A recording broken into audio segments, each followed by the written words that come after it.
Okay, hi, good afternoon, everybody. Welcome to our discussion over here. May I please introduce to you Tasha Duplessis. I ran into Tasha a while ago on Neil, the 604 Atheists stream. And yeah, we're just going to have a brief conversation today covering some, various topics. It's just an organic conversation, so we didn't really come with anything planned in mind. But, considering Tasha's background, I specifically wanted, to touch on things like, how to cultivate skepticism and critical thinking. And also, I'm a very keen follower of how women are treated in religion as second-class citizens. So I'm sure that Tasha has got a lot of a lot of things to add to that. But I suppose we can just start at the beginning. If you could just introduce yourself to our members, and then we can see where the conversation goes from there. Okay, I'll do it as briefly as possible. I'm Tasha Duplessis. I like to call myself Lillith's cat because I love cats, and I just love the idea of Lillith, as the original Adam's first wife, the seductress. I don't know, I grew up as a baie goeie gereformeerde meisie in Vryheid in northern KZN, and got married at 25 to also a goeie gereformeerde Afrikaanse seun, and then followed the traditional route, had my babies in quick succession. And I loved that, and I loved going to church, and I loved being religious, and my photo, and it was really, I was content in that setup. And then a series of events happened that nothing bad happened to me personally, but I got involved with the school governing body that my kids were at. And in that process, I uncovered what I regard as corruption and mismanagement. And it led to me being cast as this pariah in the community because I was now splitting the church, And the minister came to me and said, you have to just let this thing go. And I said, but it's not right, But then I gradually started to question, because I said, how is it possible that I see myself as a devout Christian? I mean, I used to sit and read my Bible on the way to school when I was waiting for my kids to come home out of school, picking up my school. I'd have my Bible in my car and sit and read the Bible while waiting for the kids to come out. That's how religious I was. And how is it possible that two people who both proclaim to be devout Christians, to have Jesus and the Holy Spirit working in us, but we see the world in diametrically opposite ways regarding to what is right and what is wrong? Exactly, yeah. And from there it was a very short path for me to deconvert. Being a language person, my highest qualification is an honors degree in English literature. I started to read the Bible like I would read any other text, not reading it with Bible glasses. And I think just doing that, it took me about 3 days, maybe, if it was that long. That quick. To deconvert. And then we relocated from KZN to the Western Cape. And for my 40th birthday, which was almost 9 years ago, my husband bought me an iPad. And I think he regrets it because now he says I'm having an affair with my iPad. And then I started to read ebooks, and I started to watch YouTube videos. And I remember lying in the bath one night. And in Worcester, we don't often get thunderstorms. And I read in the bath, and I read everywhere. And I was reading Dawkins' God Illusion in the bath. And there was a thunderstorm. And suddenly I realized I am an atheist. I'm an atheist. But to say the word, just to vocalize the word in my mind was bad already. And then I decided, what if I'm wrong? And I said, well, maybe this is a sign there's a thunderstorm going, and that hardly ever happens in Worcester. So I remember lying in the bath and saying out loud, okay, there is no God. And I said to myself,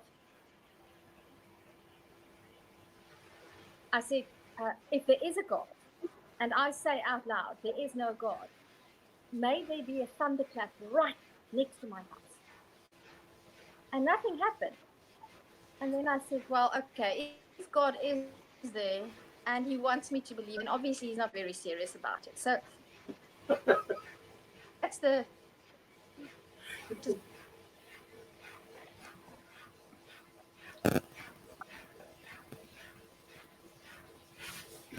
Yeah. No, it's always very, very strange to me how people, every single person has a different story of deconversion. Some people, have got, very traumatic things happening in their life, and then other people just tend to, start questioning things with a critical eye. And that was it for me. Like for me, as soon as I learned, I was also like, I never took religion very seriously. Like I never bought into the whole thing like hook, line, and sinker.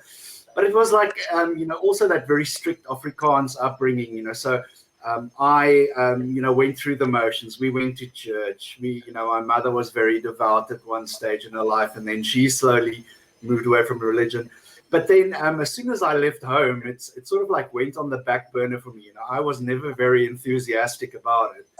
And then it was probably also it was just over a decade or so ago, I started, looking at it very critically. And then I started learning about fallacious thinking, like how that was the watershed moment for me, when I started noticing all the fallacies in the way that you think about your relationship to a religion. Things that you just generally accept as true without questioning them. And from there, it was a downhill snow sled going downhill. It was a very quick process from there. But like you said, I find it fascinating how people just they tend to open their eyes all of a sudden, and then they realize. I know it's like when you tell children that Santa Claus isn't real. Are you still there? Sorry, I'm my internet is a bit dodgy, it seems. No problem. I still got you. Yeah, I've gone onto my hotspot, but it's fine. Yeah. Sorry, so can I just ask, Dean, were you in the Gereformeerde Kerk? Because with a surname like Kruger, I don't know if you're English or Afrikaans, but Kruger is a dopper fan, eh? Yes, no. We come from a strong heritage of Eastern Transvaal, Nederduits gereformeerde Afrikaners. No, but Nederduits is not the same as Nederduits gereformeerd. It's not the same as gereformeerd, eh? No, they're different. Yeah. So if you're a Kruger and you were Nederduits gereformeerd, then that was the first step where you went wrong, eh? Because Krugers and Venters and Du Plessis to a great extent, there's certain surnames in Afrikaans that are gereformeerd. So really, that explains, that is the first, you already went wrong there when you went from the gereformeerde kerk to the Nederduits gereformeerde. There's so many different flavors of it. That also fascinates me. It's like I always ask myself, if there is one truth, right? Why are there so many different flavors of it? And why are there so many different interpretations of it?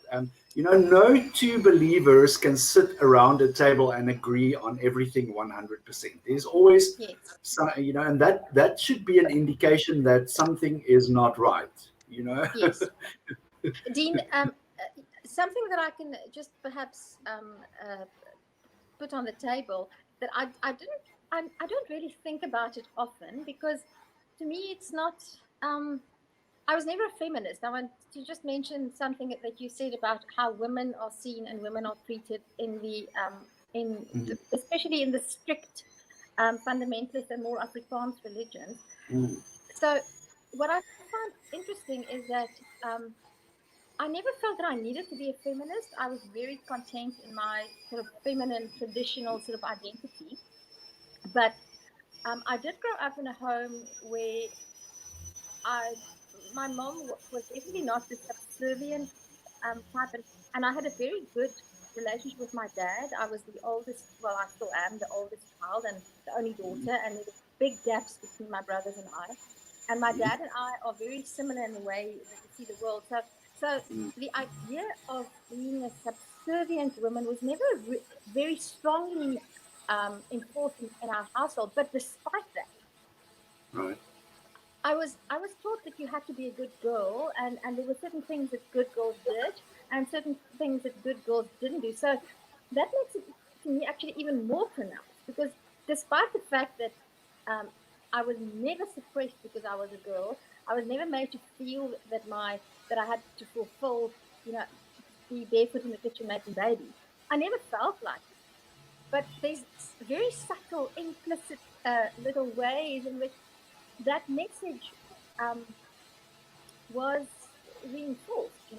And when I started to get involved with the school governing body, and I, by accident, uncovered what I did, it was, I was 10 kilos lighter than I am now, and I'm not a very big person physically, and I was definitely the smallest and the youngest person on that board at that time.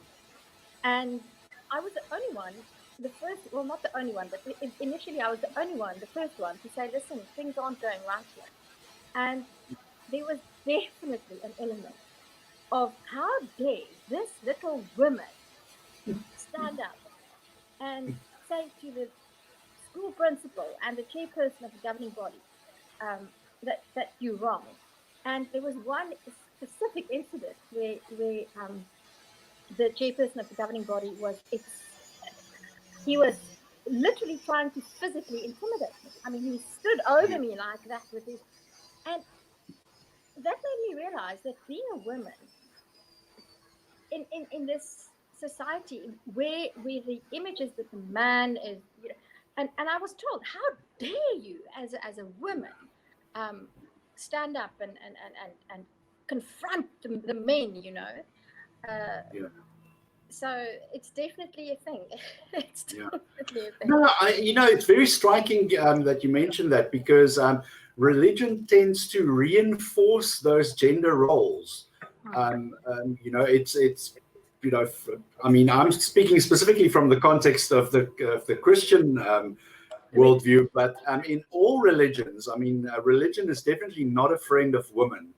No. In general, no. The women are considered beasts of burden and reproduction, and Yes. that's basically it. Yeah, and I think it's very it's about time, I would say, that with women getting better recognition in society,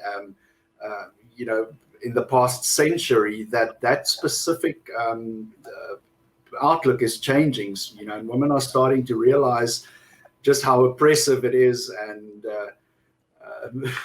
it's about time, in my opinion. It's about time. And perhaps a good segue, talking about gender and femininity and masculinity, is to I can mention that after in the time of my deconversion, although the two had actually nothing to do with it, I was employed for 2-3 years by Stellenbosch University in their schematis bridging program as the critical thinking skills facilitator. Okay. And having to prepare to teach critical thinking skills as a subject it just opened so many new worlds to me, because it's not something that I was ever taught. It's not something that I was aware of. We had very little exposure to philosophy and philosophical training. and then being fortunate enough to also have the technology and just drinking in knowledge, because my subjects at school were history, accounting, and maths and business economics. So I never took biology, I never took physical sciences. And suddenly the internet and this thing of critical thinking skills in the context in particular of physical sciences, and how science is a process, not a thing. Because I was afraid to take physical sciences because I'm not good at maths. So that's why I didn't take it. I didn't like biology. I found it boring because you have to learn everything off by heart, and I didn't like that. So for my entire life, I had very little exposure to science. Now I'm teaching a bridging program where I have to link the language and the thinking skills and the verbal reasoning skills for students who want to pursue a career in engineering or science. So I made this link between science and thinking. And I learned, I read Carl Sagan, and I just read that quote. It's quite a long quote, but where he begins by saying that science is not a subject, it's not a thing, it's a method. And that's something that I was never taught that explicitly. And it doesn't matter whether you do language, whether you do biology, whether you do history. There's a scientific method to it, and that rests on asking questions. And just to bring that into the thing about gender, if more people were more aware of just basic science and scientific knowledge, and with scientific knowledge, I don't talk about physics and chemistry. I talk about everything that we can know almost empirically. I just read an article yesterday about gender, and there are 7 ways of being intersex. 7 ways. I mean, a baby can be born with a vagina and a uterus, but no fallopian tubes and testes, internal testes. Right. A baby can be born with testicles, a penis, and a vagina. No. There are 7 different ways of being intersex, because you can have gonads, and if we knew things like that, and it's new information, but if we knew things like that, then we would find it much easier to realize that whether you have a penis or a vagina really doesn't make you male or female even. Exactly, The male and female are constructs based on old knowledge. Right. Because we have to construct things. We have to make constructs to go about life. But exactly, But as long as we base our constructs on old or irrelevant or wrong information, then or outdated information, we will end up going the wrong way. I mean, if you just look at how our knowledge about almost everything has changed in the past 10 years, it's exploded exponentially. I think it's just there's this torrent of information, and with that torrent of information, what we contribute to that body of information also grows exponentially, because more people have got access to it, more people are engaging with it and working on it. And also I think we are more interconnected. In the last century, we are more interconnected, and ideas flow more freely between people, and that is almost like a digital evolution of our consciousness that's also adding to to the way that people's way of seeing the world and seeing one another changes. I find it extremely fascinating. And just to move back to the topic of religion, yes. I can absolutely understand why many people want to cling to something like the Bible or the Quran. Because let's be honest, what is easier? to have a rule book that has come 1,000 years, and you stick to that, and that's it, and that's the rules, and that's the parameters within which you move, or to be confronted with new knowledge, new information. First, you have to establish, is this information accurate, which is a whole ball game in and of itself. And then you have to evaluate if you've established that the information is reasonably accurate, now you have to say, how does it impact my life? How does it impact my decisions? And it's constantly changing. And that's uncomfortable because you're never in a comfortable space. You can never say being gay is wrong, homosexuality is wrong, death penalty is right. Because you always have to say, what does the information say? It's a very uncomfortable place to be, whereas religion makes it comfortable. Makes it black and white, yeah. It's black and white. These are the rules, and you stick to the rules. The earth is 6,000 years old. This is what God says. And most people don't even think about it. They just go through the motions. So I understand that, but it leads to so many wrong conclusions and hurt, because I mean, I used to believe that being gay is not right. I was never very judgmental, but I did feel, it's a bit off. And then my brother turned out to be gay. Right. And now you have to say, okay, so what now? What does the Bible say? Exactly. That's the thing, like it always, I find it so interesting.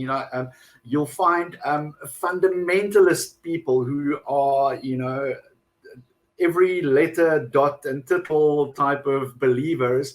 But then as soon as something within the immediate family circle happens, a son turns gay or an uncle turns gay or a mother leaves the faith, then all of a sudden, the parameters of that shifts for them. So I find those family dynamics very interesting.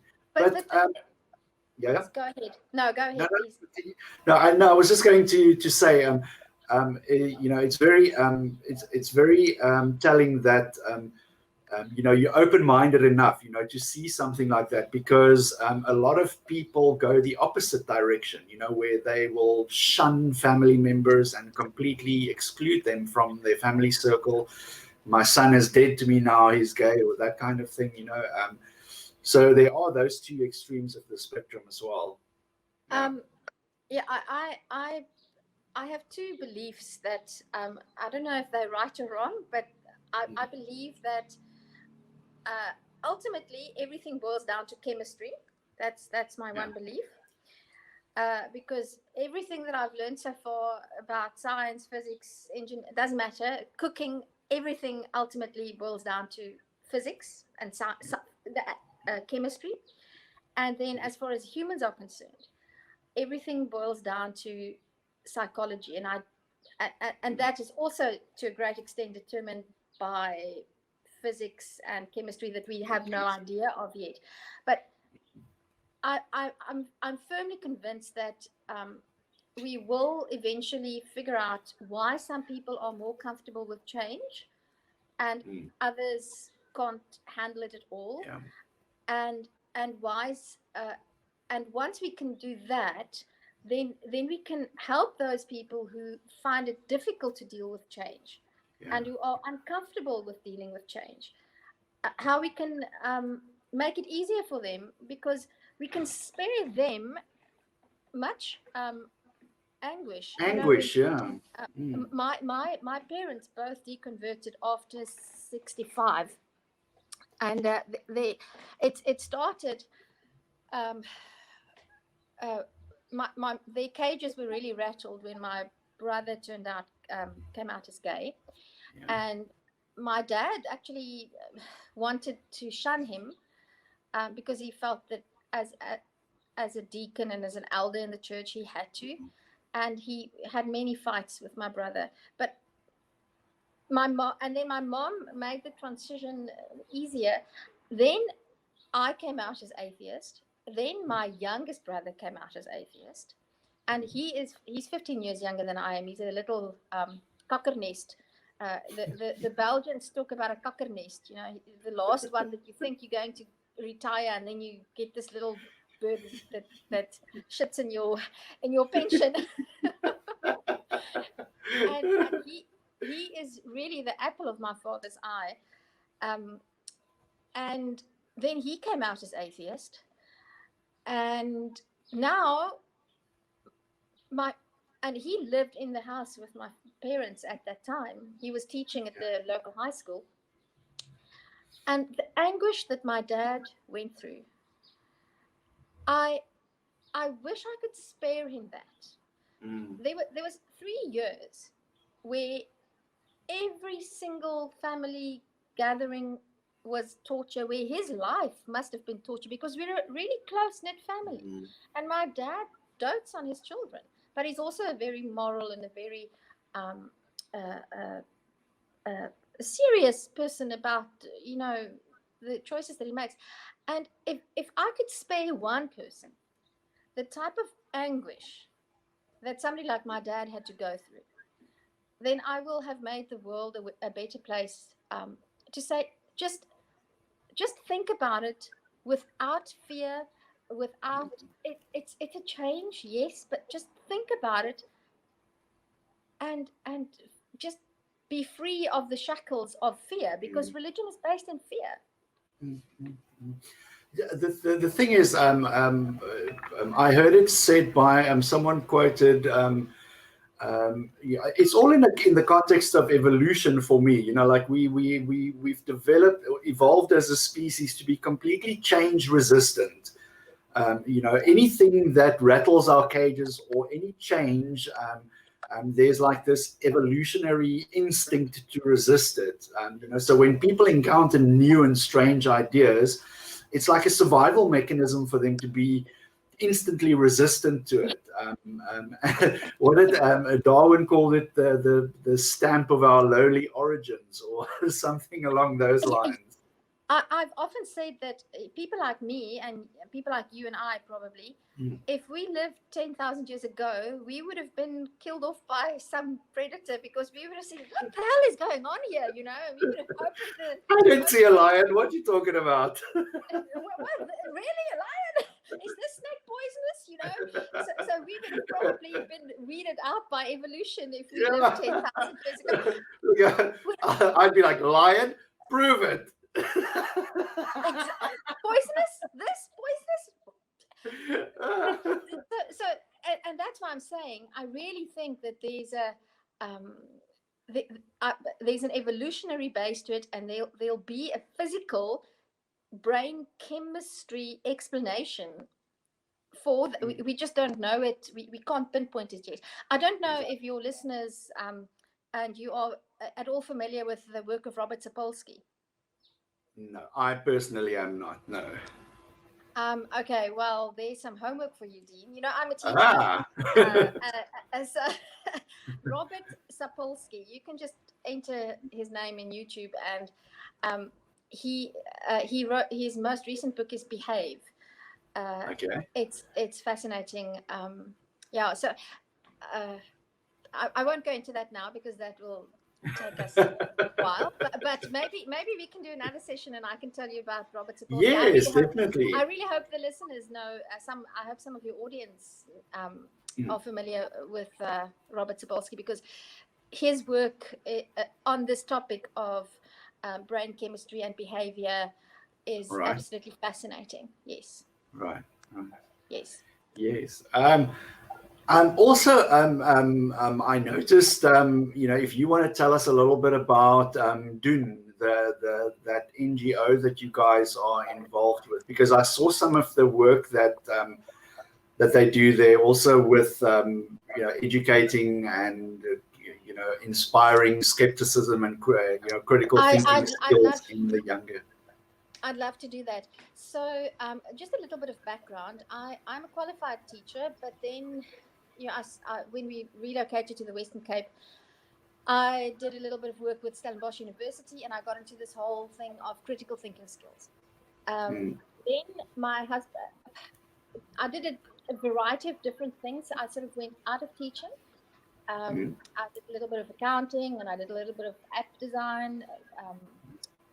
And then I was a substitute teacher at the local high school for 6 months. And I realized that my first love and my true passion is teaching. And I couldn't, but I don't feel that I can really make a contribution in the school system as it stands now. So then in June of 2019, I started a nonprofit organization. It was actually the inspiration for me to do that was a speech that I listened to by Albie Sachs. I went to an event where he was the speaker. And it was, it was just before the elections. It was in 2018, actually, that I went to that event. And everybody was even, funny to say, we were worried about the country then, if we look at what happened the past few weeks. But oh my goodness. I said to Albie Sachs, I asked him, I said, but I feel so desperate because I feel I'm sitting here in my comfortable home and I have everything I need. I'm basically a kept woman, I don't have to work. But what can I do? Because I just feel everybody makes Twitter comments and we write Facebook posts and we like things or we dislike things, but we don't really do anything to make a change. And he said to me, just do what you can. And that stuck with me for months. I said, so what can I do? And I said, well, the one thing that I know I can do, I can teach. But I don't want to teach in a school system because the school system, especially in the subject that I teach, it's just really, let me not go into that, but I'm going to waste the energy and the passion and the skill that I believe I have. So I started this nonprofit that I call Dun. So Dun, I don't know if it's a good name. Maybe somebody should give us a makeover. But Dun is for the first D, or the D is for dink, and then the O is for oorspronklik, and the E is for the Afrikaans edel, which is an old-fashioned word, which means how can one translate edel? Edel is it's. I'm struggling to find an English equivalent for it. It's not. It's something that's aspirational, but in a more how can I say, in a more cultural sense. I'm not exactly sure how to word it, but I know the word that you're referring to. Yes, but it has elements of empathy, ethical. Those are all elements of the Afrikaans word edel. Also, sort of, it's raised above the mess, and then the N is for nieuwsgierig, be curious. And I started off with a nice bang. We did a couple of workshops at the local high school, a brand new high school that had their first matrics last year. And it just went so well. My dad helped me. He was he's on the board and he went with me, and we had these workshops where we just introduced these kids to questioning and thinking about things, because even something as basic as how much is a million, we hear so and so spent 10 million rand on that, and my dad's a maths teacher, so he has this thing where he tells the kids to, if he gave them a million rand and spent 1 rand every day, how long would it take them to spend the $1 million? And it's a whole thing. It's a whole process for them to calculate. It's a couple of lifetimes. And when they realize that, and even for myself, we use a word like a million. It's a word, but we don't really think about it. We just use these terms. And that's the type of thing that we did with the kids. We had so much fun. We would bring, every day we'd come into the classroom with just random objects. And ask the kids, so what's this for? What's this for? And we really, I still have contact with a number of those learners. And we had big plans for 2020, but then, as you know, things happened. Yeah. The pandemic. The illness that shall not be named. The illness that shall not be named, yes. And that really put a spoke in our wheel as Dun. And then to make things even a little bit more complicated, I decided my youngest son is 15 or 14. And I decided I'm not going to send him back to school because I don't think that... Safe, and not even just the safety. There's no ways that grade 8s and 9s can go to school every other day and you can do proper work. I'm sorry, there's just no ways. And so then my little homeschool group grew because very suddenly the one friend said, but I want to come as well. And then the next one. So then I started to have a little homeschool tutoring group, but Dun's activities are still continuing, and I plan to expand again next year when some of the kids I tutor will move on. We are at this moment, we just need to get some paperwork sorted out because I collaborated with the South African Secular Society. I don't know if you're familiar with Wilhelm. I'm familiar with them, yeah. Yes, of the South African Secular Society. And we actually got together, we got some funding, they got funding, and they partnered with me. And we wrote a manual to train educators how to incorporate critical thinking skills as an explicit subject in life as part of the life orientation curriculum. So our manual is written. We had a very professional, it looks so nice with activities. Amazing. And we're just waiting for the final paperwork to be signed, and then we'll have the stamp of approval of the Department of Basic Education, and then we can start to roll out the material in schools. So if there's anybody out there who'd like to get involved, we will need funding because, of course, the department is not going to give us any funding. And the funding that we did have, the funding that we got was from the British Young Humanists of the UK. We've got pounds.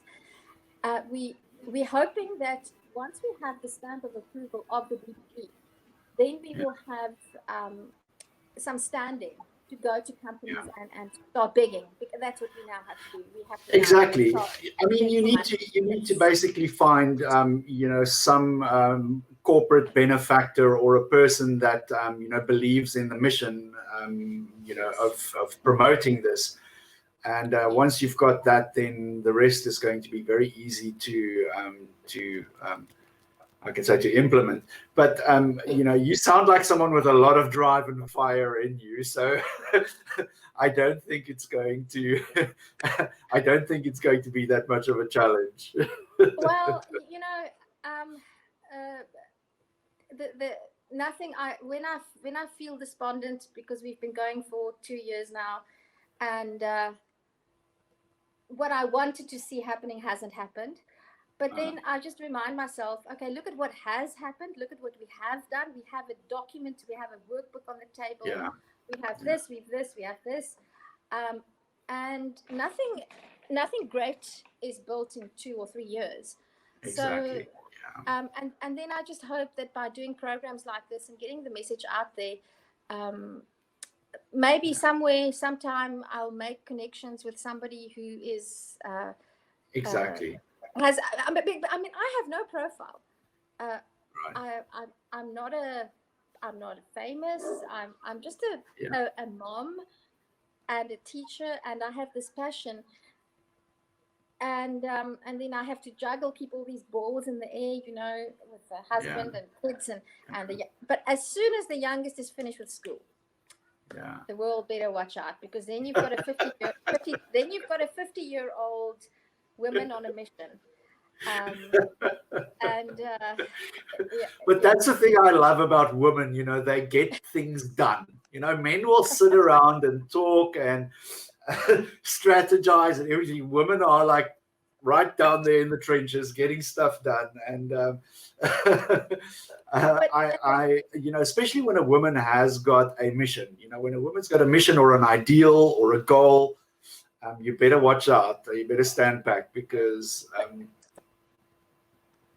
I do sometimes wish that my goals were and my mission was less daunting. My mom, she often says to me, "You will not make any change. There's no ways. You can't change people's minds. You can't." And I think she's right. Ultimately, I do think she's right. But I'm just one of those people that say, "Well, she's probably right. I'll probably not change anybody's mind." But I don't know that. So if I've changed one person's mind, and in view of this is an atheist show, and religion and our is the base of it, but I don't want to deconvert anybody. Exactly. If they get deconverted because they start thinking, well, then I'm glad for them. But exactly. I don't think I can deconvert anybody. No. I don't think it's something anybody can do. One is either convinced or one isn't. And it's an inside job, I can contribute to somebody changing their mind. I can do that. But I can be the catalyst. But the implications of faith-based thinking are so dangerous. I don't know if you saw my latest Twitter post. I just see that how to believe and not what to believe. That is basically what we try to do with Dun. My line, if I can just respond to that, my line is always, I've got 3 words that I teach them: epistemology, metacognition, and now I can't remember the third, but epistemology and metacognition. So I teach these kids the word epistemology, and I define epistemology as, how do we know what we think we know? Because to me, that's the most important question. How do we know what we think we know? Because being right or being wrong feels just like being right. Being right, you don't exactly. know whether you are right or wrong. So it's the method that you use to get to the right or wrong. And that brings me back to the whole thing about what science is. How do I know? I know this. If I chew this leaf, then my toothache goes away. Okay, but why? Why does my toothache go away when I chew this leaf, but not that leaf? And to then unpack that, and does it really go away? Is it not just my imagination? Test it on other people. So how to think and not what to think. And just to illustrate that thing about how do we know what we think we know. Yesterday, my house worker, so I said to her, have you registered for the vaccine yet? Because if you haven't, I'll help you. We got our first jabs on Thursday, and she says, no, she's not going to register for the jabs. Why not? And no, because so many people have died because of that injection. So I said to her, so that's the what. She believes that many people have died because of the COVID vaccine. And then I said to her, why do you say that? Why do you say that many people have died? Do you know anybody? No, people say. And I said to her, but that's not the way to know anything. No, but, and then the next line that she came up with, because then she realized, okay, so she doesn't really know how many. I said, so how many? Many people. How many is many? Is it 10, 20, 80, 50, 500? And do you know them? Who told you about this? And then she said, no, it's not really that. The Holy Spirit hasn't yet convinced her that she should get the vaccine. So we have 2 things here. We have, it all. Exactly. So how does she know what to believe? Her method of knowing what to think or believe is if the Holy Spirit somehow tells me. Yeah, and the criterion is, firstly, it's hearsay. Somebody told me that. Somebody told me so many people are dying. And then secondly, I don't know. Yeah, I always, I love this line. It's I heard it on the Atheist Experience, where they question people and they say, we're not interested in what you believe. We're interested in why you believe it. Why do you think it's true? And because it's fascinating without fail. When you ask people, why do you believe, they will always tell you what they believe. They won't tell you the reason. The reason I am convinced of something is, the magic teapot in the sky helped me find my keys, and when my missing mother was lost at the shopping mall, I bent over and saw a reflection of a shop, and then I looked inside and found it. Like that would be the why. Yes. But you see, that's what we try to do with the workshops when Dun does workshops. It's we try to focus and to help kids to focus on the how, and not, because the why you believe something is much more difficult. It's very difficult to explain. I had a discussion in one of the classes with the kids about, they asked me whether I believe in ghosts. And I said, okay, so let's first rephrase the question. I don't believe in ghosts. The question should be, do I believe that ghosts or something like ghosts exist?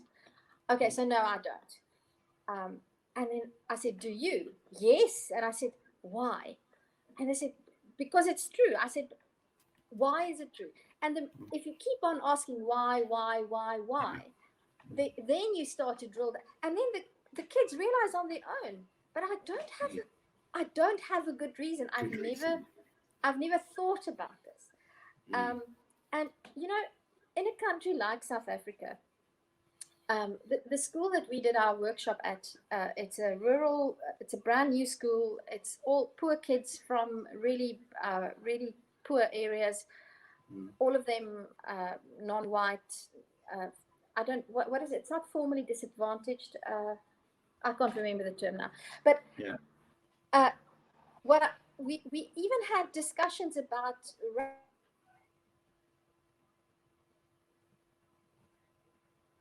Oh, you froze up on me there.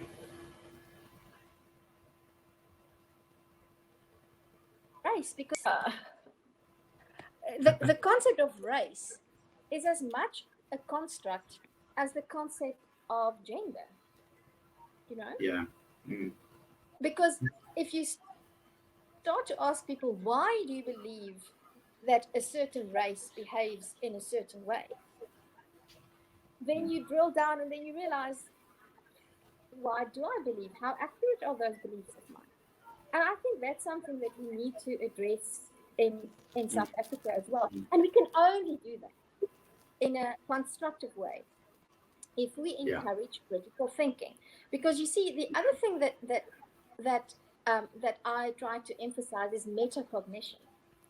So I explain that to the kids as that is thinking about your own thinking.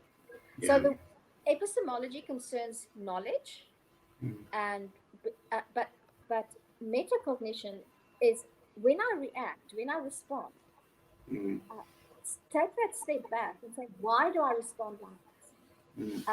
It's like an internal critique, and that self-awareness to do an internal critique. Exactly. And the moment you just prompt kids, and it's a very natural thing, you just need to give it a name. What am I doing? Please engage in some metacognition. And the moment you do that, because it's inevitable, the moment you ask yourself, why do I feel like this now? You take a step back. And the moment you take more a step objective, back, you become as objective or more objective. So when we talk about race, I can ask myself, why do I feel threatened when I'm walking in the street and a young black man with a hoodie comes in my direction? Because I have to acknowledge I do feel threatened. Because my son was mugged by somebody who looked like that the other day. But the moment I ask, so why, then I know why. And then I can start to unpack that and respond in the in a rational manner, because it might be that in a certain context, in a certain place, it's perfectly right to And be appropriate, slightly yes. Yeah. and appropriate to be more on my guard when somebody that has a certain appearance approaches me, Exactly, yeah. But then metacognition also enables me to say, but listen, it's this individual, it's Yeah. this situation. I Yeah. can't just take this situation and And generalize, transplant yeah. it to a group. And it just goes back to evolution again, because um 10,000 years ago life was much more simple. You knew that a snake would bite you. That's Yeah. what snakes do. Lions attack you.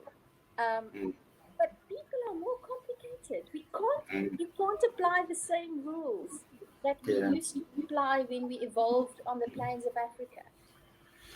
Exactly. I think the fact that we have civilized ourselves to a certain degree where we aren't necessarily so tied into nature. Um, evolution isn't that, the stupid people are surviving. Let's put it that way. The stupid people are surviving, where 10,000 years ago, the stupid people didn't make it to reproduce, and now we're in the situation where unfortunately there's way too many people who procreate who don't have basic survival skills. I mean, if you take a modern human being now, a city dweller, and you put him in the savannah, they'll die in a matter of a week. Absolutely. They won't be able to feed themselves. They won't be able to fend for themselves, protect themselves. But progress of a kind, but also not. Absolutely. And so just to get back to Dun, my dream is that, so the way I envision it, if I can get the funding and the people to come on board, is to have in every school, to have learners and teachers, at least one, that are let's call them the Dunners. Like you had the land service in the previous system, so that you have representatives amongst the learners and the teachers. The teacher's main job would be to see that the critical thinking skills are taught, particularly in life orientation, because it fits in with life orientation, but also to have workshops so that it's across it's taught explicitly across the curriculum, because the current curriculum talks a lot about critical thinking skills, but it's not taught explicitly. Everything is implied, and I think that's the wrong approach. I think critical thinking skills needs to be taught explicitly as a component. So that's where the teachers come in, and then the learners.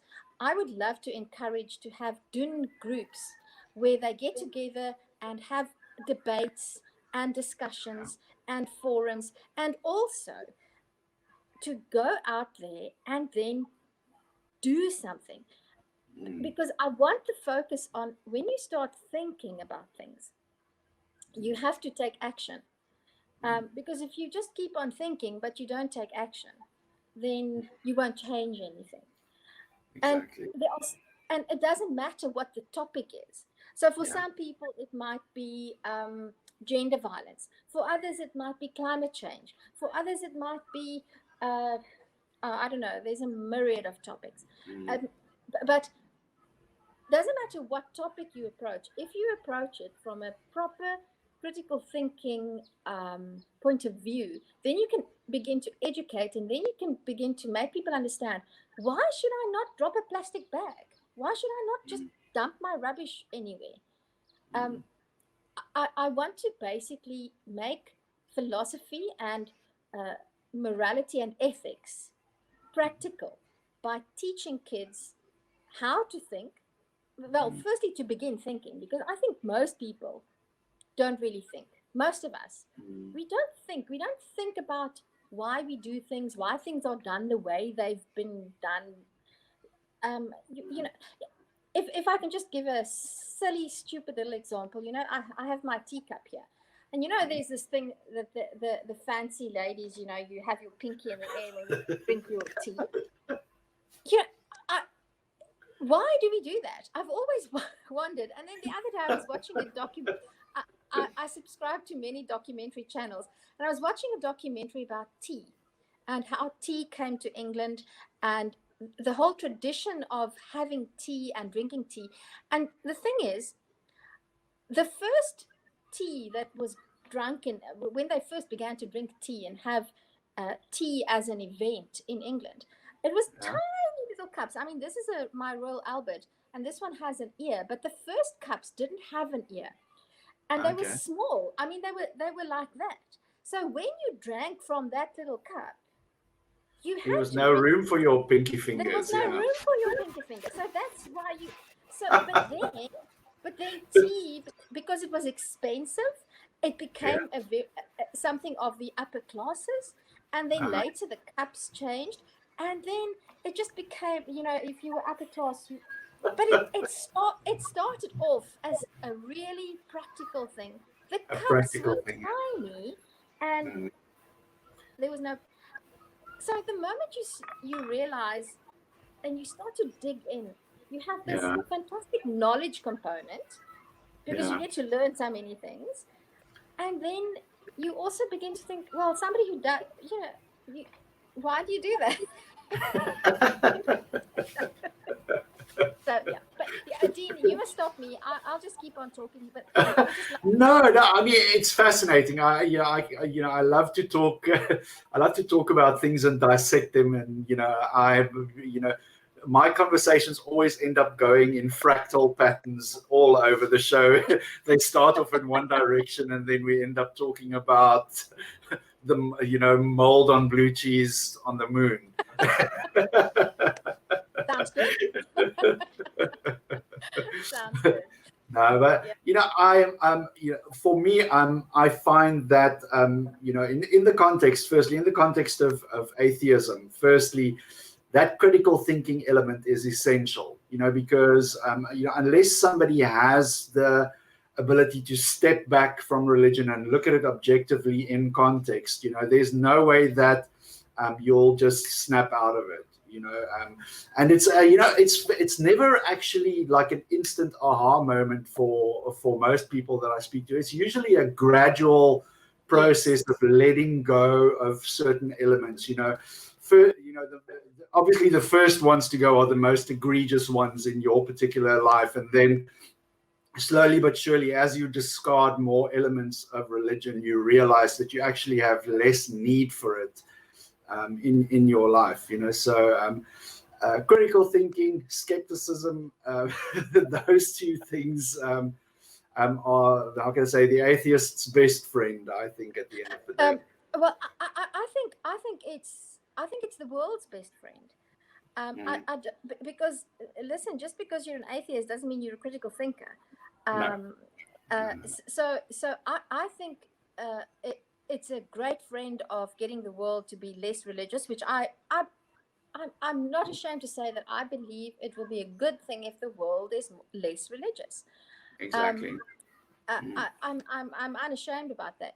But we in fact the less religious the world becomes, the more important critical thinking skills get.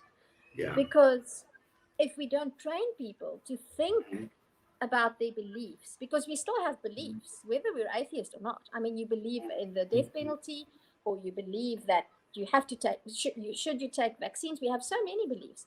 The less religious we are as a society, the more important it is to unpack and to think about why we do things and how we do them, and to examine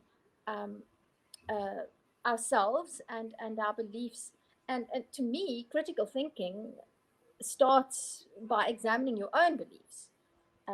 You should pull them apart. I mean, you should pull apart your beliefs without without fear or any love. You should pull them apart, because if we have a bunch of atheists who are not critical thinkers, that could also really, then maybe we will have a Stalinist. It's true. Yeah, it's true.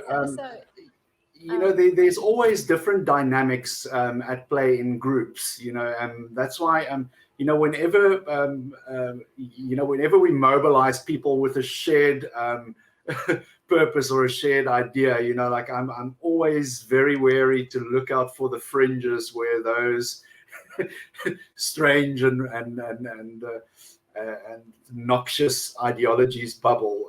But overall, I think, just by the very nature of unplugging from religion per se, people tend to be a little bit more skeptical about other things as well in their life. But having said that, I have also encountered a couple of fruitcake atheists, to be very honest with you. And conspiracy theorist nuts, and like I said, there's an unholy cauldron of ideas bubbling there. Absolutely. One of my good friends is a very devout atheist. I can put it like that. But he's an absolute Trump fan and a conspiracy nut. So to all the Trump fans out there, I can't see how you can be a critical thinker. And but you see that's talk about atheism. I hope that we can get to a society where we don't have to talk about atheism, where we can actually talk about critical thinking and becoming critical thinkers.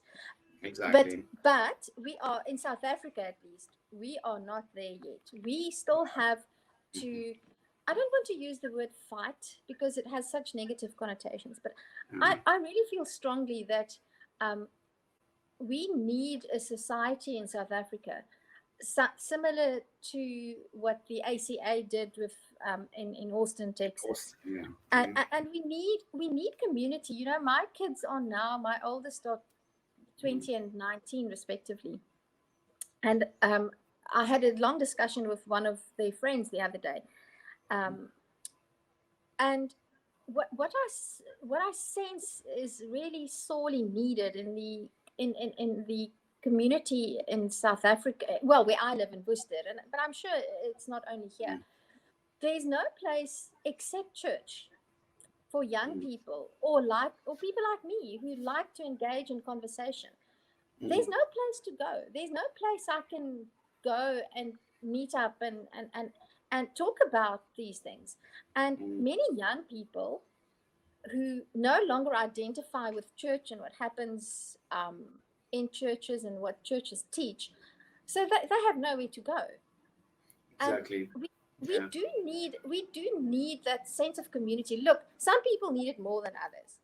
I was the one that went to Wednesday night Bible study and to Sunday church and to Sunday Bible study because I enjoy talking about these things.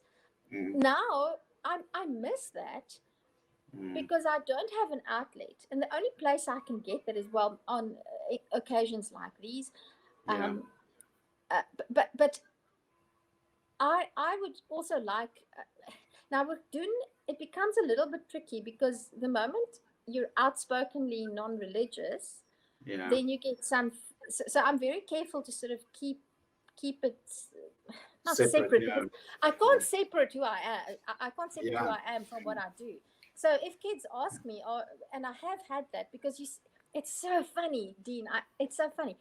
I never ever in any of the workshops that I did in the past, I never mentioned religion. I don't talk about it. It's just not a topic. But it always comes up. Inevitably. Because children will inevitably ask. They will ask, are you religious? Because the moment you start to talk, in our society, ghosts and supernatural beings and healing, and it always comes up. Invariably. And then the kids will ask me, are you religious? Some of them will do it in class or in the workshop, and some will approach me one-on-one. And my usual response is, what do you think? That's my first response is, do you think I'm religious? And then I'll ask, do you think it's important whether I'm religious? And depending on how that conversation goes, sometimes I'll say, well, no, I'm not religious, because I don't.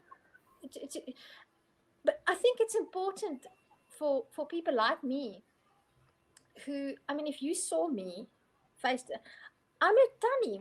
I embroider and I crochet and I drink my tea from Royal Albert cups with my pinky in the air, and I have grey hair and I do it up like a little. I look like a Victorian. I look like I live in the wrong age. So sometimes people are saying, "You don't go to church," you know, because I look like a tunny that should stand behind the cakes and bake sale. For kids, especially rural kids, especially kids that live in Soweto and Zulutemba, to see, but this lady's, she knows what she's talking about. She's helping me. She's open. She's friendly, and she's not religious. And she hasn't eaten me yet. And she's actually not, you know, she's just a normal teacher. You see, that's the funny thing about, especially the Atheist Republic here in Cape Town. We have a mission to normalize, firstly normalize atheism, and secondly, community building. So, we want to create that space where people feel comfortable to talk about these things, because, in general, these subjects, general conversations, these subjects are taboo, and especially religious people get extremely suspicious and distrustful of somebody who broaches these kind of topics, because they take it as a personal attack. You're not objectively discussing a belief system, you are attacking them for holding that belief system. So, because let's face it, Dean, Jesus did say, if you are not for me, you are against me. So that's the mindset that people operate from. That really, that's the mindset. And when I was teaching at the high school here, it was very funny. I didn't know that you see, I'm an open atheist, but I don't blurt it out at every opportunity I get. But you're living in a small town, so some people knew, but I'd never mentioned it. And then I picked up that I was being watched with eagle eyes, during assemblies and during the staff openings with prayer. And eventually there was a little incident. And then it came out that everybody knew I was an atheist. And they were looking at me. I was the only atheist, as far as I know. Nobody else came out. I was the only atheist on staff. And well, I was actually called into the deputy principal's office, and I was told that there were complaints about me not closing my eyes during prayer and being disrespectful during assembly, and I just.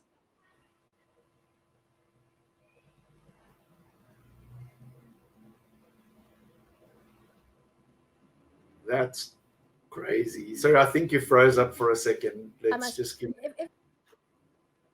And my brother was a teacher as well in South Africa, and he was discriminated against because he was not religious. People are you have to, if you're in certain professions, you have to keep it a secret, because you will not be accepted. People won't accept you if you're openly atheist. And that's wrong. I mean, that has to go. We have to put an effort in. Us secular, free thinker atheists. We have to get together as a community, and we have to put the work in, because, in my opinion, the days of religion being strong and being in the majority it's over. It's not gonna. There's probably not going to be a big swing in my lifetime, but I know that. We are at the beginning steps of a revolution in terms of, the way that people look at religion. And the funny thing is, the way that religion behaves when it's strong, when it's in the majority, is very telling about the sincerity at which they hold that belief. Because the second you challenge them, or the second they face any opposition, that's when the true colors come out. Then all the gentle Jesus, meek and mild, and all the good disappears. Holistic values that all disappear. And they become street fighting street cats. Backstabbing. They'll stab. Yeah. That's if when I was on the when I was called in by the deputy principal, I said to him, so who are these people who complained about my so-called behavior? I said, who are they? Why didn't they? Am I so frightening? You might call. I'm 1.6 meters, grey-haired. Am I that frightening that they couldn't come to me and say, listen, I noticed that you don't close your eyes when we say prayers in the staff room in the morning. Would you please close your eyes? Or why don't you close your eyes? Why did they have to go behind my back, complain to the, and I still don't know who they were because no, it's confidential, I mean, it's just ridiculous. Exactly. And we need to fight that. That needs to stop because it's unconstitutional. We don't live in a country where that should be allowed. Yeah. It should not be allowed, Yeah, I mean, besides the affront that it gives you on a personal level, it's completely illegal for somebody to discriminate. What if it happened to be a Muslim that wanted to do salah during the staff meeting, or a Buddhist, or a Buddhist wanted to do some chanting during the opening? What would they do then? Would they also throw a hissy fit then? And something that really bothers me, being a teacher and being having experience of schools, that is something that I really think we need to be have more activism about. I know for a fact that in the school that my kids attended, where I was also teaching, there's the Muslim kids, of course, during assembly, they go somewhere else. So they go somewhere else. And then there was one incident where a preacher came to did the assembly, and I say forced is not the right word, but he had the kids, he said they must now promise to read their Bible every day for 30 days so that God can change their lives. And then he said, everybody that promises to do that must stand up. This is in a school of almost 2,000 kids that is multicultural, where this minister he can come in, and my kids it's a different story, but I know that my two of them are not religious. The one is sort of doesn't know where she is, but both of my kids stood up, and I know why, because if they didn't stand up, and now to some kids it's not an issue, they stand up and they know that they're lying, but to others it's a real thing, to be put in that position. And that happens in our schools every single week. And one of my daughter's friends spoke to me about it, because she said she actually requested to be excused from assemblies because she identifies as non-religious. And she was forced, she was coerced. When she asked the teacher whether she could join the Muslim kids in another classroom during assembly, the teacher said, "Are you Muslim?" And she said, "No, I'm not religious." And she said, "Stop jou nonsens en gaan saal toe saam met die ander kinders." Come on. I promise I find this particularly egregious, that because children children have got such delicate growing minds. Like if you imprint something detrimental to their way of thinking, they carry that with them, and it becomes ingrained in them. Now, for example, that person, that child that was confronted with this will think twice the next time they actually stand up for themselves, or that they want to voice their dissent, so or they will come an embittered atheist, and then people will say, "Oh, why are these atheists such bitter, so angry and so bitter and so angry and so bitter?" Maybe that's why. Maybe that's why. Exactly. So if there's two things there's two things that I would really like to fight for, one would be to get creationist teachings out of school, and that's a real thing. That is a real thing. And the other would be, I don't know if you know about this last year. I don't know about local. I don't know if local instances of it, but I know that it's very big in the States. There is. We are bigger than the States. No. It's bigger, I promise you. You should have me on just to talk about that. I'll tell you a few things about that. And it's, so that's the one. I can't believe, like, 6,000 years ago, God said poof, and then Magic Man and Rib Woman and the snake in the garden. Yes, and literally. Yes, and the T-Rex was a herbivore before Eve.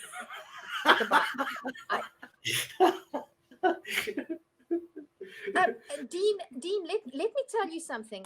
I don't know if you have kids and whether they're still in school, but my youngest was in primary school, and they in grade 7, and they had a question in their science paper. They had to give 3 examples of omnivorous species, and my son wrote a baboon, a human, and I can't remember what the third one was.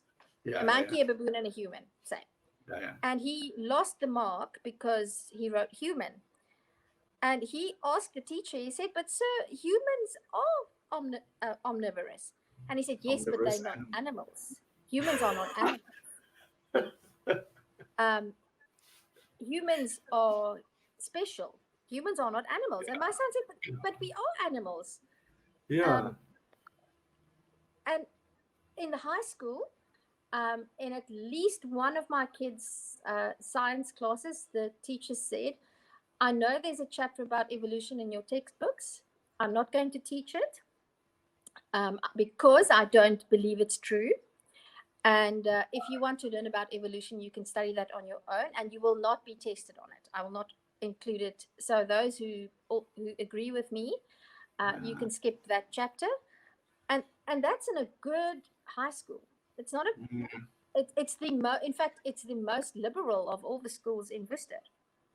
No, but something like that needs to be taken up. It needs to be taken up with some kind of school governing body or the educational department, because as I understand it, a teacher is not supposed to, inevitably you bring your personality and your personal view to your classroom, but you are there to teach the curriculum, as I understand it. That is your job description. So it's not up to you to pick and choose what elements you find suitable for, educational consumption. Exactly.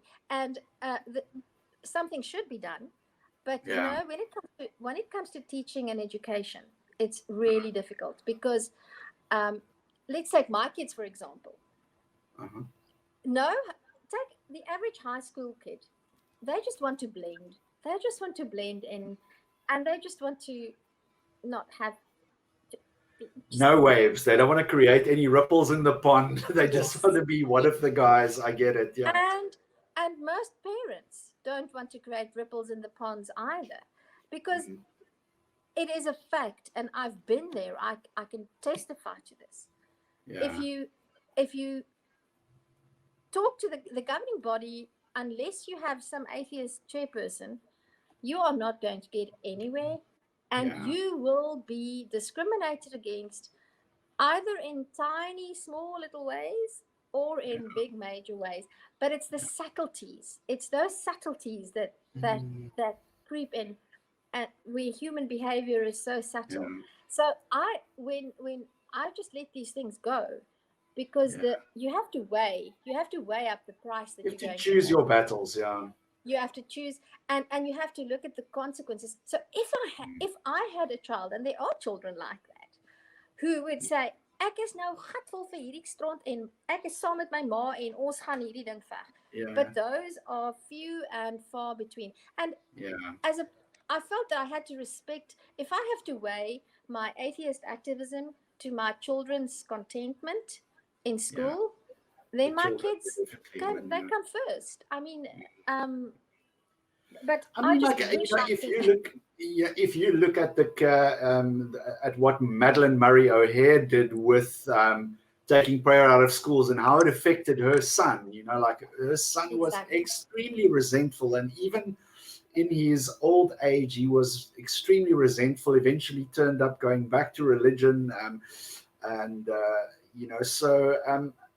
I see your point. You definitely have to weigh up the cost, the cost that this will have to everybody involved. And sometimes it's better just to go, Christian's gonna Christian. There's nothing you can do about that, But yeah, I think they also, also a lot of their behavior is based in fear, because when they start, when they start encountering resistance now, so they are trying to embolden themselves and their ranks by, being more and more outrageous and out there, so they're trying to, like you say, hang on to those last bastions by all means. Because they're afraid, because it's change, it's different. And I think perhaps the best thing we can do is to just be out there and be nice, so that they can see. But it's not easy because the system works. I for example, I've gone to the school principal and I said, listen, why don't you make your assemblies multicultural? So instead of sending the Muslim kids out of the hall, why don't you say every first Monday of the month, it will be a Muslim imam that does the assembly. And then it will be a Christian, and then it will be a gereformeerde dominee, and then it will be the pastor from the YWAM, and then the apostolic one. And then yes, and then I'll do a secular humanist message, But that kite didn't fly.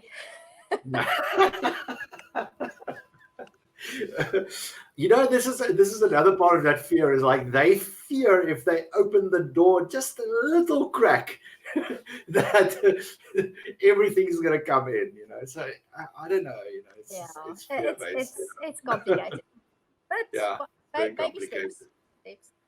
Yeah. But yeah, I think we should wrap it up here. Yes. I was planning on this is so fascinating. Like I can really talk for hours and hours on this topic. I warned you. Don't say I didn't warn you. But I'm sure this hasn't been the last one, because you've got such a wealth of knowledge with this. Like I'm sure. If we run into something again that that is with, we would love to have you give your opinion and everything on that. So thank you very much for your time, Tasha, and keep fighting the good fight, as they say. I hope the audience enjoyed it. I'd like to hear from anybody. I'm on Twitter as One Woman Works. I'll put a link to your Twitter profile when I upload this to YouTube.